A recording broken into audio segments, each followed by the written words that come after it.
नमस्कार, आप देख रहे हैं कंज्यूमर अड्डा और आपके साथ मैं हूं विपिन भट्ट। और 2025 समाप्त होने को है और हम हर रोज आपके लिए एक स्पेशल लेकर आ रहे हैं जिसमें 2025 की तो बातें हो रही हैं, 2026 के लिए भी रास्ता तैयार कर रहे हैं। तो 2025 में देश को दो साफ चेतावनियां मिली हैं और दोनों ही एक ही तरफ इशारा करती हैं और दोनों चेतावनी आई हैं प्रधानमंत्री मोदी की तरफ से। क्या कहा है उन्होंने? तो पहली चेतावनी तो आपके सामने है, स्क्रीन पर भी है। एंटीबायोटिक का गलत और बेवजह इस्तेमाल भविष्य की सबसे बड़ी हेल्थ इमरजेंसी, हेल्थ क्राइसिस बन सकता है। और आपको याद होगा इसी साल उन्होंने मोटापे को लेकर भी देश को चेताया था लाल किले की प्राचीर से। और ये अब सिर्फ एक पर्सनल प्रॉब्लम नहीं बल्कि एक नेशनल क्राइसिस की शक्ल ले रहा है। संदेश सीधा है, साफ है। आज की लापरवाही कल की लाइलाज बीमारी बन सकती है। हर छोटे बुखार पर दवा, हर भूख पर जंक फूड, बिना व्यायाम वाला शरीर और ज्यादा आराम, यही तो वो आदतें हैं जो भारत की हेल्थ पर भारी पड़ रही हैं। तो जब हम 2026 की दहलीज पर खड़े हैं, सवाल एकदम साफ है, क्रिस्प है, क्लियर है। क्या हम सिर्फ कैलेंडर बदलेंगे या अपनी आदतें भी? 2026 का हेल्थ रिजोल्यूशन अब ऑप्शन नहीं है जनाब, जरूरत बन चुका है। सही दवा, सही सलाह से कम चीनी, कम तेल, ज्यादा एक्टिव लाइफ। आज के शो में हम यही बातें करेंगे क्योंकि बात डर फैलाने की नहीं है, जिम्मेदारी लेने की है। क्योंकि हेल्थ कोई पर्सनल चॉइस नहीं है, ये देश के फ्यूचर का सवाल है। एक स्वस्थ देश, एक समृद्ध देश। तो आइए आज के शो की शुरुआत करते हैं। हमारे साथ इस खास कार्यक्रम के लिए दो खास मेहमान हैं। शामिल हो रहे हैं सीनियर फिजिशियन और कार्डियोलॉजिस्ट डॉक्टर मोहसिन वली साहब और डाइटिशियन और न्यूट्रिशनिस्ट सिमरत कथूरिया मैम। आप दोनों का बहुत बहुत स्वागत है। डॉक्टर वली, काफ़ी दिनों बाद आपसे मुलाकात हो रही है, बहुत बहुत नमस्कार, बहुत बहुत स्वागत आपका सर। तो ये दो चेतावनी मैंने जिसका जिक्र किया, तो पहले लेटेस्ट पे चले जाते हैं। अब तो प्रधानमंत्री ने भी कहा कि एंटीबायोटिक जो है वो स्वास्थ्य के लिए खतरनाक है। और जब प्रधानमंत्री कह रहे हैं तो जाहिर सी बात है कि उनको काफ़ी सारे इनपुट मिले होंगे। तो वो ICMR की एक रिसर्च की ताज़ा स्टडी का जिक्र भी कर रहे हैं और चिंता व्यक्त कर रहे हैं।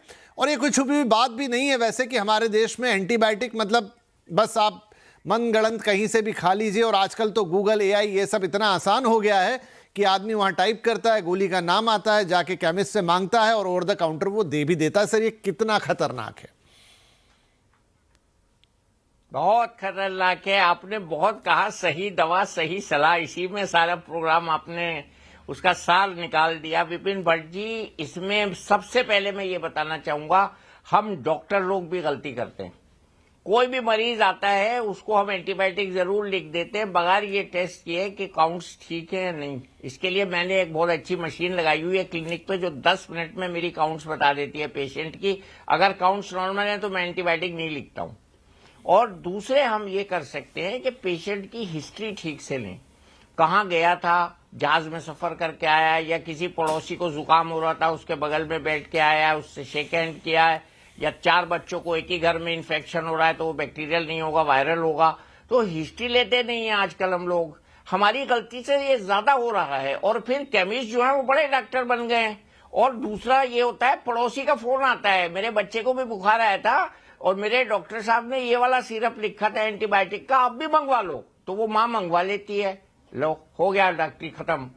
तो ये जो हमारे समाज में ट्रेंड है, ये भारत के लिए एक बड़ा मुद्दा बन गया, इसलिए प्रधानमंत्री जी को इंटरवीन करना पड़ा।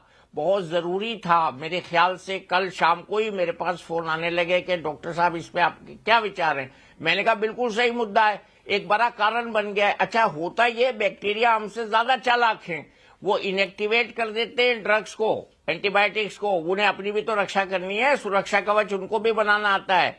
वो टारगेट साइट जहां से दरवाजा होता है बैक्टीरिया के घुसने का, उसको कैमोफ्लेज कर देते हैं, दिखता ही नहीं है एंटीबायोटिक को वो दरवाजा सेल में घुसने का। तीसरा, लंग जो उनके सेल में ब्लड वो जो एंटीबायोटिक चला जाता है उसको पंप आउट करने की वो मैकेनिज्म डेवलप कर लेते हैं। और चौथा जो है वो ये करते हैं, एंजाइम्स के थ्रू ड्रग्स को इनएक्टिवेट कर देते हैं, बर्बाद कर देते हैं, उसकी धज्जियां उड़ा देते हैं। Bacterias are smarter than the human being and doctors. मैं बार बार कहता हूं, bacteria are smarter than human beings and doctors.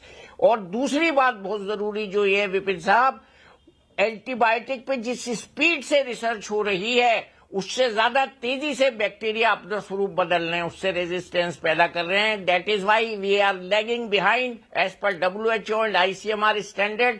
UTI, lung infection, ICU infections have become, ICU मैंने इसमें जोड़ा है. एज पर ICMR रिपोर्ट में मैंने एक चीज जोड़ी है, लंग इन्फेक्शंस भी ICU के थ्रू बहुत ज्यादा लोगों को हो रहे हैं. और कोविड के दिनों में आपने देखा है कि बहुत से लोग कोविड से नहीं मरे, लंग निमोनिया से मरे हैं. तो ये इन्फेक्शन जो है हमारा दुश्मन है. सर पे टोपी लगा के सर को कवर करना है, साड़ी पहनना है तो ऊपर स्वेटर पहनना है. ऐसे बहुत से काम लेडीज को भी करने हैं जो शादियों में आजकल मैं देख रहा हूं नहीं कर रही हैं. और हमें सुरक्षा करनी है.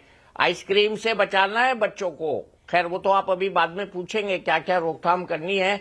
लेकिन एंटीबायोटिक एक बड़ी समस्या है. और महंगे एंटीबायोटिक की जो शिकायत करते हैं लोग, हमें ICU में 50,000 का बिल आ गया, वो इसीलिए आ रहा है ना, जो मेरोपेनिम और इमेपेनिम जो रिकमेंडेड मैं नाम ले रहा हूं, वो एंटीबायोटिक काम कर रहे हैं. MRSA resistant bacteria, even TB bacteria have become resistant. UTI, fungus, E. coli का नाम बहुत बदनाम है, वो रेजिस्टेंट हो चुका है.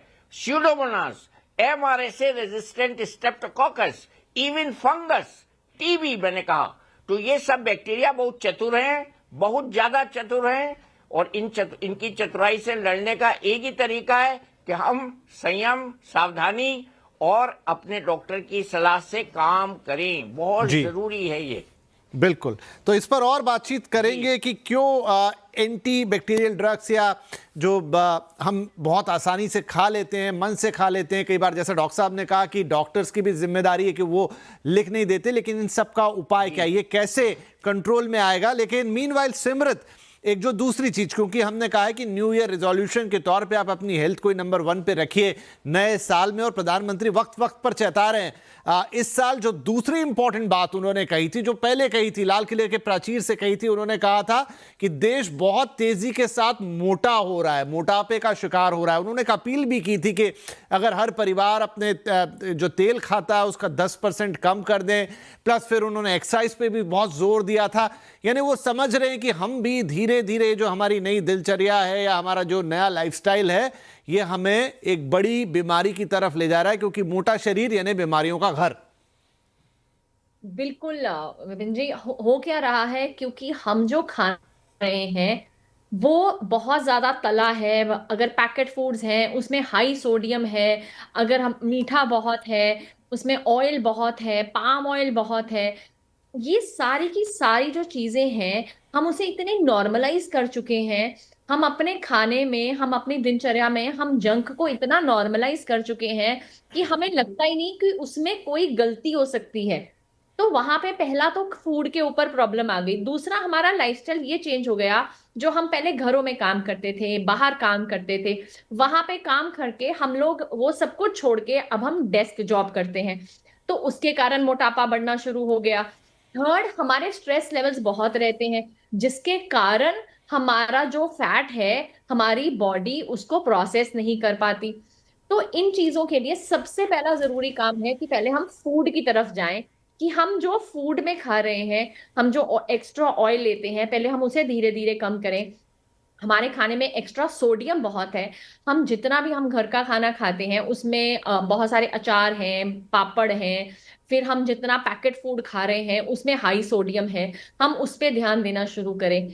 फिर जितना आगे क्या होता था, आगे जब हम मीठा खाते थे ना, वो कभी कभार खाया जाता था. जैसे कोई ओकेजन आ गया, दिवाली आ गई, न्यू ईयर आया, तो हम लोग मीठा खाते थे. लेकिन आजकल अगर आप फ्रिज खोल के देखेंगे, हर घर में कुकीज पड़ी हैं, केक्स पड़े हैं, मफिन्स पड़े हैं, बिस्किट्स पड़े हैं, हर चीज में मीठा जा रहा है, जिसके कारण डायबिटीज, हाइपरटेंशन, हार्ट प्रॉब्लम्स बढ़ती जा रही हैं. इस टाइम हमारी जो इंडिया की ग्रोथ है वो सबसे ज्यादा ओबिसिटी में हो रही है. तो आई थिंक हमारा देश तभी आगे बढ़ सकता है अगर हमारी जो वेस्ट लाइन है वो पीछे जाए तो.